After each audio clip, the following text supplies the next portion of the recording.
بڑے نبی کے چہرے پر لوگوں نے تھوکا ہے۔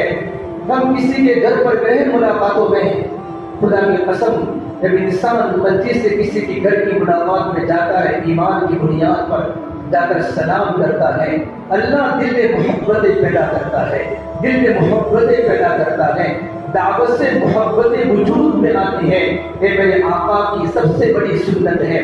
آپ کے چہرے پر تھوکا، پھر آپ تھوڑے سے آگے گئے تو ایک نے میرے نبی کے چہرے پر مٹی ڈالی، وَمِنْهُمْ مَنْ حَفَى عَلَيْهِ التُّرَابَ، اللہ کے نبی کے چہرے پر مٹی ڈالی، پھر آپ تھوڑے آگے گئے، کوئی نبی کی بات سن نہیں رہا ہے، مکی زندگی کی شروع کی زندگی ہے، ایک نے اللہ کے نبی کو گالیاں بولی، حتیٰ انتصف النہار، یہاں تک کہ سورج سر پر آ چکا۔ یہ کوئی 2.5 گھنٹوں کی محنت نہیں ہے، نبی کی محنت 24 گھنٹوں کی ہوتی ہے۔ رب انی دعوت قومی لیلا و نہارا، اے میرے پروردگار میں نے اپنی قوم کو دین کو بھی دعوت دی، رات کو بھی دعوت دی، زور سے بھی دعوت دی، آہستہ بھی دعوت دی، کسی نے بات نہیں سنی۔ میرے نبی گھر پر واپس آ رہے ہیں، آپ کے چہرے پر دھول بھی ہے، آپ کے چہرے پر مٹی بھی ہے، غبار بھی ہے، گالیاں سن سن کے دل ٹوٹ چکا ہے۔ گھر پر آئے، آپ کی چھوٹی سی بیٹی زینب فَأَقْبَلَتْ جَارِيَةٌ بِعُصٍ مِّن مَّاءٍ، پیالے میں پانی کو لے کر حضور کی خدمت میں آئی اور میرے نبی کے چہرے کو دھلنے لگی، صاف کرنے لگی۔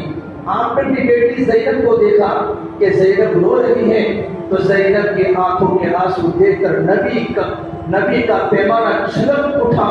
میرے نبی دیر تک روتے رہے اور کہا بیٹا زینب تم مت رو، اللہ تیرے ابا کی آسمانوں پر حفاظت کر رہا ہے۔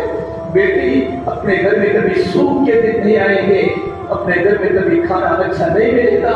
بیٹی نبی کا گھر تو قربانی کے لیے آیا ہے، اور نبی کی بیٹیوں نے قربانیاں دی ہے، نبی کی بیٹوں نے قربانیاں دی ہے۔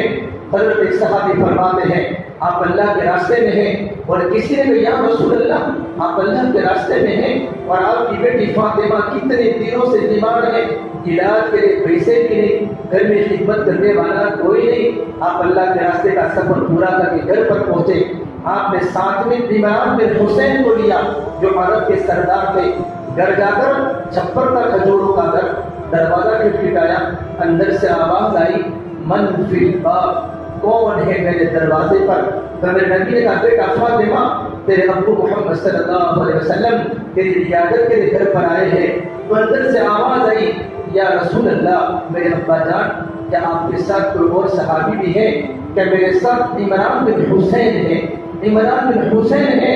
تو میرے نبی کے جگر کے ٹکڑے نے فرمایا ابا جان میرے پاس تو سطر کو چھپانے کے لیے کپڑا بھی موجود نہیں ہے، میرے پاس تو پورے بدن کو ڈھانکنے کے لیے کپڑا بھی موجود نہیں ہے۔ بھائیوں ہماری بیٹی شادی کے موقع پر 20-20 ہزار کے جوڑے پہنتی ہے، 25-25 ہزار کے جوڑے پہنتی ہے۔ کیا کل وہ دکھائیں گے اللہ کے نبی کو اور اللہ کے نبی کی بیٹی فاطمہ کو؟ آپ صلی اللہ علیہ وسلم نے اپنی بیٹی کے ٹکڑے کو سنا اور اپنی بیٹی کے حالات سنے، حدیث پاک میں آپ کو چکر آ گئے اور آپ زمین پر گر گئے، پسی تاری ہو گئی۔ آپ کو جب افاقہ ہوا تو آپ کے بدن پر 2 چادریں تھیں، ایک چادر آپ نے اوپر پہنی تھی، دوسری چادر آپ نے لنگی کی شکل میں پہنی تھی۔ آپ نے اپنے اوپر کی چادر کو اٹھا کر کہا بیٹی فاطمہ اس سے پردہ کرو۔ تھوڑی دیر کے بعد میرے آقا گھر میں تشریف لے گئے ہیں، فاطمہ ٹانٹ پر سوئی ہوئی ہے اور آپ اپنی بیٹی کے سر پر ہاتھ رکھ کر پوچھا کئی وحالو کی یا فاطمہ بیٹا تیری طبیعت کیسی ہے؟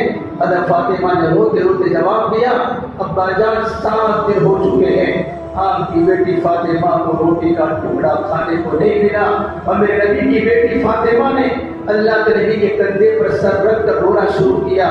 جب بیٹی رو پڑتی ہے تو باپ کا دل ٹوٹ جاتا ہے۔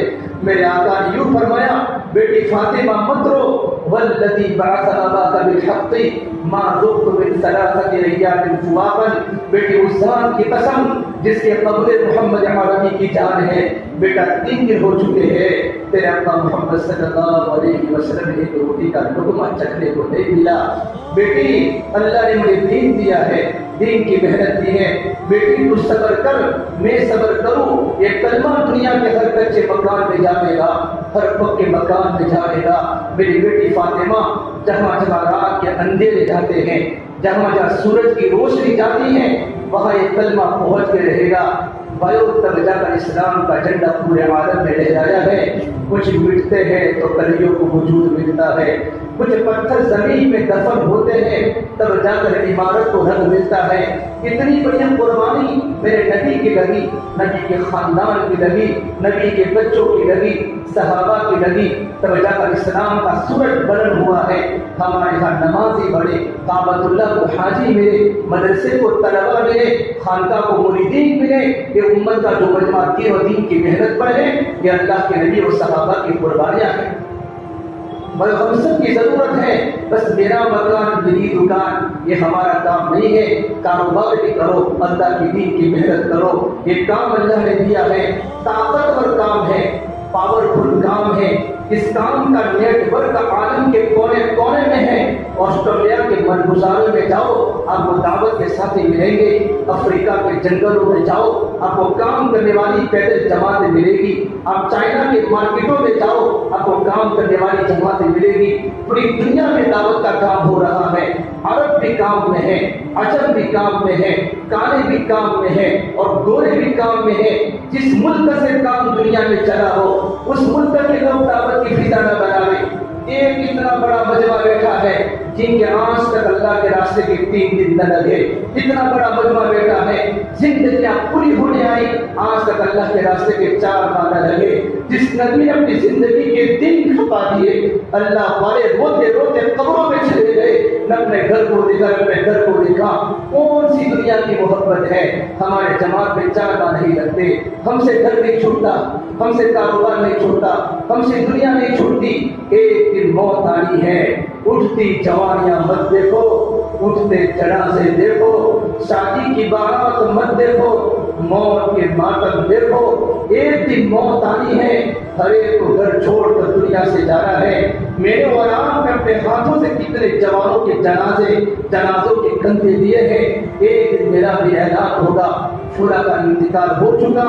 تم جاگو کہ قبرستان میں جا کر دیکھو، کتنے نوجوان عصر کے بعد قبرستان میں بھی جاتے ہیں، وہاں سے بائک لے کر وہاں سے گزرتے ہیں، ان کے ہاتھ میں بائک ہوتی ہے، موبائل ہوتا ہے، ان کو پتا ہے قبرستان میں میری ماں کی بھی قبر ہے، ابو کی بھی قبر ہے، لیکن کوئی کسی کو فاتحہ پڑھنے کی توفیق کسی کو نہیں ہوتی۔ دنیا چاروں طرف آباد ہو چکی ہے۔ اس سے میرے نبی نے فرمایا، لوگوں نیک اعمال کے کرنے میں جلدی کرو۔